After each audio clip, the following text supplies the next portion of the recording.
Daí, beleza? Eu sou o Velberan e estou aqui para falar sobre Guerra Infinita, o filme que quebrou o recorde de estreias nos cinemas, tá para quebrar aí mais alguns recordes, se pá, vai conseguir a maior bilheteria da história do cinema. Será que ele chega lá? Eu não sei, eu sei que o hype tá muito alto mesmo, eu já assisti, curti pra caramba, recomendo, se você não assistiu ainda, lá assistir, porque realmente o filme tá muito bom. Mas o que mais me surpreendeu dele não foi a história, não foram as lutas, os personagens, nem nada disso, e sim como que a Marvel conseguiu transportar toda a essência das mega sagas que a gente via nos quadrinhos para os cinemas. Isso daí não é nem um pouco fácil de fazer. Sim, porque filmes de super-heróis a gente já viu de monte por aí. Agora, desse nível, a gente nunca tinha visto. Mas como que a Marvel conseguiu fazer um filme tão grandioso desses dar certo? É isso o que a gente vai ver aqui. Mas antes, queria mostrar para vocês rapidão a caixa que eu recebi da Nerd ao Cubo, a caixa de presentes surpresas para você receber mensalmente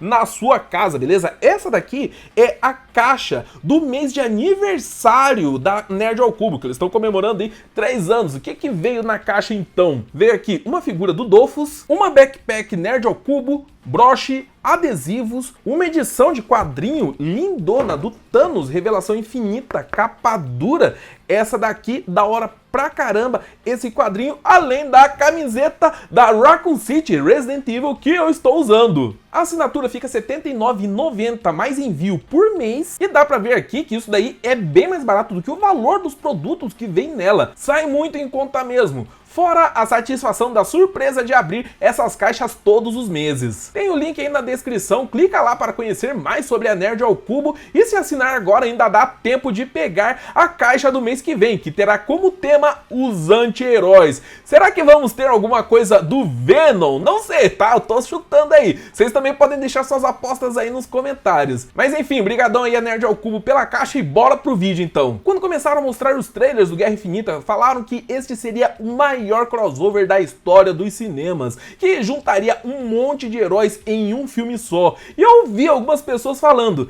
ah, mas é fácil colocar um monte de super-herói no filme só, é só colocar super-heróis lá e pronto.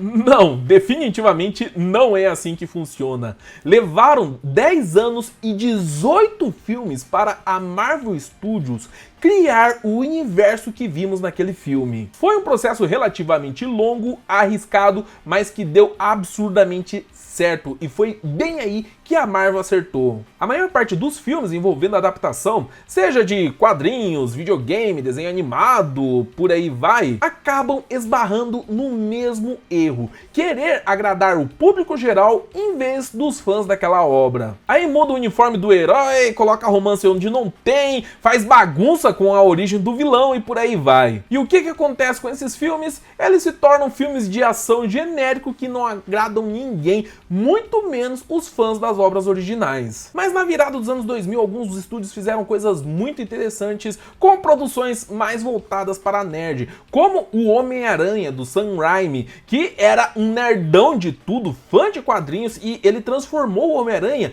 em tudo que a galera queria ver do Aracnídeo nos cinemas. Pelo menos nos 2 primeiros filmes, né? Porque o terceiro do Homem-Aranha do Sam Raimi, olha, foi tenso. Outra adaptação de grande sucesso foi O Senhor dos Anéis, que começou em 2001. Também respeitaram muito bem a história original e foi um sucesso. Na minha opinião, essa trilogia está entre os melhores filmes que existe. Isso mostrou que dá sim para fazer grandes produções mais voltadas para o público que gosta de super-heróis, umas histórias mais fantásticas. Com isso, outros estúdios entraram na onda de fazer filmes de super-heróis, principalmente comprando direitos dos heróis da Marvel. Na época, a Marvel estava numa pindaíba danada, eles quase decretaram falência, e foi uma boa para eles vender esses direitos de personagens para levantar uma grana. Entre eles saíram lá os X-Men, tudo quanto é mutantes, o Hulk e o Quarteto Fantástico. O Hulk mais ou menos, na verdade, foi só a parte de distribuição. Alguns dos filmes que esses estúdios lançaram ficaram bons, outros mais ou menos, outros nem tanto,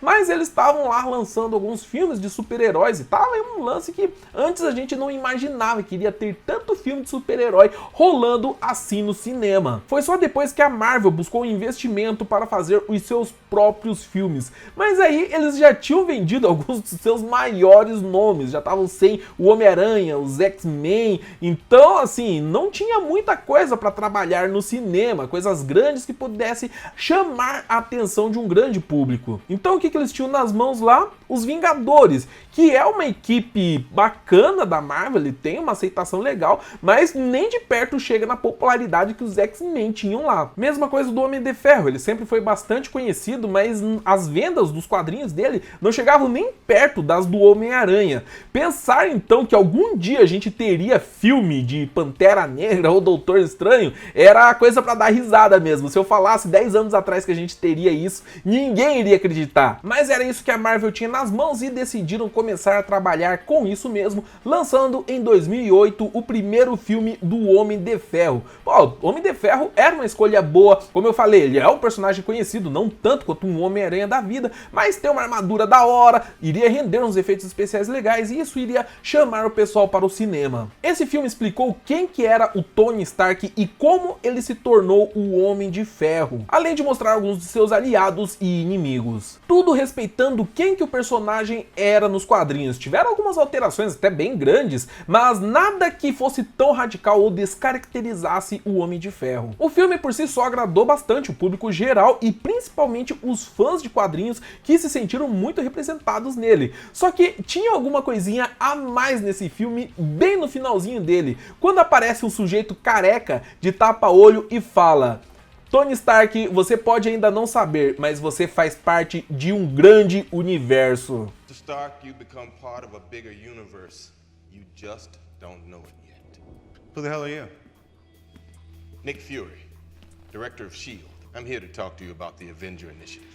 Aquele lá era o Nick Fury da S.H.I.E.L.D. e o universo que ele estava falando não era o universo cheio de planetinha que eles estavam morando lá, e sim o universo cinematográfico da Marvel que estava começando naquele momento. A ideia não era fazer simples filmes de super-heróis, cada um no seu canto, com os seus personagens resolvendo seus próprios problemas. No universo Marvel, todos os personagens vivem em um lugar só. O que acontece em um filme vai ter consequências no filme de um outro personagem, e um herói pode entrar no filme do outro livremente também. Um conceito bem parecido com o que o Stan Lee e o Jack Kirby planejaram para o universo Marvel nos quadrinhos, lá na década de 60 ainda. Crossover desse tipo nos quadrinhos, tanto da Marvel quanto da DC e qualquer editora grande, é muito comum, acontece direto, mas para fazer em filmes é bem mais complicado por questões de direitos autorais e também a disponibilidade dos atores. Fora que nos quadrinhos, quando você começa a ler os quadrinhos de um universo, por exemplo, da Marvel ou da DC, você já vai conhecendo todo mundo lá. Então, quando um personagem desses entra numa história, você não vai estranhar ele, você não vai se perguntar quem que ele é, porque você já vai saber. E quando é um personagem meio raro de aparecer lá, eles fazem uma introduçãozinha rapidinha de 1 ou 2 quadrinhos só para situar o leitor. Mas num filme, essa linguagem é diferente, já não iria funcionar tão bem dessa forma, a menos que a Marvel fizesse um filme para cada personagem. Aí que está então, no filme do Homem de Ferro, a gente já sabia que o Nick Fury estava organizando os Vingadores, que seria uma super equipe com heróis. A mesma coisa aconteceu com o primeiro filme do Thor, que apresentou o herói, apresentou o vilão Loki, o reino de Asgard, né, o mundo dos deuses, e o Homem de Ferro 2 veio reforçando a ideia dos Vingadores e também apresentando uma nova heroína, a Viúva Negra. E por fim, o filme do Capitão América, que mostrou a origem do super soldado lá na Segunda Guerra Mundial ainda e como que ele foi a parar inteirão nos dias de hoje. Tem também o filme do Hulk, que ficou meio de fora dessa história por ter tido uma outra distribuidora e também um outro ator. O filme do Hulk foi feito pelo Edward Norton, que depois foi substituído pelo Mark Ruffalo. Será que o Edward Norton se arrepende de ter largado o Hulk? Eu fico com essa dúvida aí, hein? O que vocês acham? Ele se arrependeu ou não? Mas enfim, todos esses filmes que saíram, além de serem filmes de super-heróis legais, eles tinham um papel especial, que era preparar a audiência para um filme maior que iria juntar todos eles, que seria o primeiro filme dos Vingadores, que saiu em 2012, já com a Disney controlando a Marvel. Você lembra quando estava para sair os Vingadores? Só se falava disso em tudo quanto é lugar que você ia, falavam dos Vingadores, principalmente o Homem de Ferro, o Capitão América, todo mundo queria saber como que ia ser o filme e o hype de ter tantos heróis legais juntos ao mesmo tempo. Os heróis que todo mundo já conhecia dos outros filmes. Só que quem não assistiu os outros filmes ia ficar boiando em muita coisa dos Vingadores. Não ia saber quem que era o Thor, não ia saber por que o Capitão América tava tão perdido lá, falando, né, ó, na minha era as coisas não eram assim, e nem nada disso, porque o filme dos Vingadores, o primeiro, era para mostrar como que os Vingadores se formaram. A origem dos heróis estavam lá nos outros filmes. Se você não assistiu, o problema é teu. Pode até parecer ruim isso daí, né? Porque, pô, pra eu assistir o filme dos Vingadores, então eu tenho que assistir todos os outros? É, mas foi justamente por isso que os Vingadores deu tão certo. O negócio já foi direto pro sangue nos olhos, pro fight lá. Eles não ficaram enrolando, falando coisa que a gente podia ver em outro lugar. Se a gente comparar, por exemplo, com os filmes dos X-Men, que eles já chegam lá colocando um monte de herói de uma vez, tem heróis que não aparecem direito, alguns heróis ficam com a história mal contada, na verdade tem alguns heróis que ficam com a história sem contar mesmo. Aparecia um monte de heróis nos X-Men e alguns deles nem que acompanhavam dos quadrinhos conseguia identificar eles na tela. E curiosamente, os filmes mais legais envolvendo o universo dos X-Men foram justamente aqueles que mostravam poucos heróis e desenvolviam mais a história deles. Mas enfim, Vingadores foi lançado, foi um sucesso e mostrou que a fórmula de universo cinematográfico da Marvel